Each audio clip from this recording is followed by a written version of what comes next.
என்கிட்ட பேசணும்னு சொன்னீங்களே, சரி வாங்க நடந்துட்டே பேசலாம். நம்ம 2 பேருக்கும் தான் கல்யாணம் வீட்டுல பேசிக்கிறாங்க. சோ நான் கல்யாணம் பண்ணிக்க போறவர்கிட்ட கண்டிப்பா இந்த முக்கியமான விஷயத்த சொல்லி ஆகணும்னு தான் கூப்பிட்டேன். சொல்லுங்க. நான் காலேஜ் படிக்கும் போது ஒரு பையனை லவ் பண்ணேன். இப்போ இல்ல இப்போ இல்ல, அது இப்போ பிரேக்கப் ஆயிடுச்சு. சரி, எத்தனை வருஷமா லவ் பண்ணீங்க?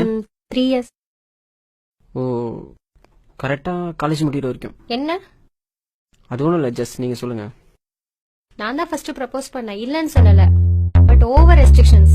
எதுக்கு எடுத்தாலும் சந்தேகப்படுற மாதிரி தான் பேசுவான். எனக்கு இப்படி ஷால் போடுதாங்க பிடிக்கும், பட் அவன் டபுள் சைடு தான் போடணும்னு சொல்லுவான். ஷால் ஒழுங்கா போடு, இப்படி ட்ரெஸ் பண்ணு, அப்படி ட்ரெஸ் பண்ணாத, தனியா எங்கேயும் போகாத, அதை சாப்பிடு, இதை சாப்பிடாத. நானும் எங்கேயும் போக கூடாது, அவனை கூட்டிட்டு போக சொன்னாலும் பயப்படுவான். இவனோட பேசு, அவனோட பேசாத, ஏன் Facebook போக கூடாதுங்க. அப்படியே போனாலும் போட்டோ அப்லோட் பண்ண கூடாதுங்க, இன்க்ளூடிங் லெகின்ஸ் டிஷர்ட் கூட போடக்கூடாதுங்க. மொத்தத்துல 3 வருஷமும் சண்டை சண்டை சண்டை தாங்க. அதாங்க பிடிக்கல. இனிமேலாவது என் லைஃப் எனக்கு பிடிச்ச மாதிரியும் எங்க அப்பா அம்மாக்கு பிடிச்ச மாதிரியும் இருக்கணும்னு நினைக்கிறேங்க.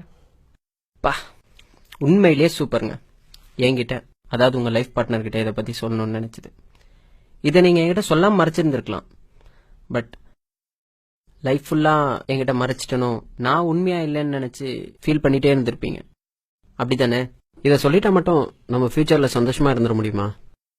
இது ஏன் சொல்றேன்னா, அவரை விட்டுட்டு வந்த மாதிரி என்னையும் விட்டுட்டு போயிட்டீங்கன்னா, நான் என்ன சொல்ல வரேன்னா, அவர் சொன்ன விஷயங்கள்லாம் நானும் சொன்னா என்ன செய்வீங்க? அவர் சொன்ன எல்லா விஷயங்களும் உங்களுக்கு ரெஸ்ட்ரிக்ஷனா மட்டும் தான் தெரியும். ஏன்னா நீங்க ஒரு பொண்ணு. ஒரு பையனா அதுக்கு பின்னாடி எவ்வளவு ரீசன்ஸ் இருக்குன்றது எனக்கு தாங்க தெரியும்.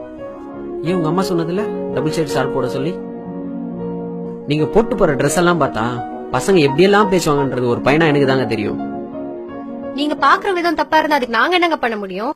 பசங்கனாலே தப்பானவங்க தானே, தப்பா தானே பாக்குறீங்க. பசங்களே தப்பானவங்கன்னா அப்புறம் ஏங்க அவங்கள லவ் பண்றீங்க, ஏங்க கல்யாணம் பண்ணிக்கணும்னு ஆசைப்படுறீங்க? என்ன என்ன சொல்ல வரீங்க இப்ப நீங்க? ஓகே, கோபப்பட விதம் தப்பு தாங்க, இல்லன்னே சொல்ல. அது பசங்களோட நேச்சர். அப்படி பார்க்க வைக்கிற ட்ரெஸ் கோடிங்க தாங்க தப்புன்னு சொல்றேன். கண்டிப்பா நீங்க டிஷர்ட்டோ லெகின்ஸோ போட்டு போனீங்கன்னா பாக்குறவங்க எல்லாம் நல்ல ஃபிகர்னு தாங்க சொல்லுவாங்க. ஏன், நான் கூட சொல்லுவேன். பட் நல்ல பொண்ணுன்னு யாராவது சொல்லுவாங்களா?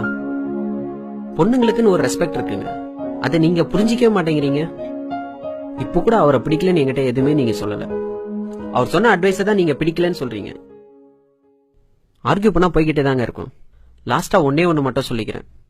அவனுக்காக நான் ஏன் பண்ணணும்னு நினைக்கிறத விட அவனுக்காக நான் பண்ணாம வேற யார் பண்ணுவாங்கன்னு நினைச்சு பாருங்க. லவ் உண்மையிலேயே சூப்பரா இருக்குங்க.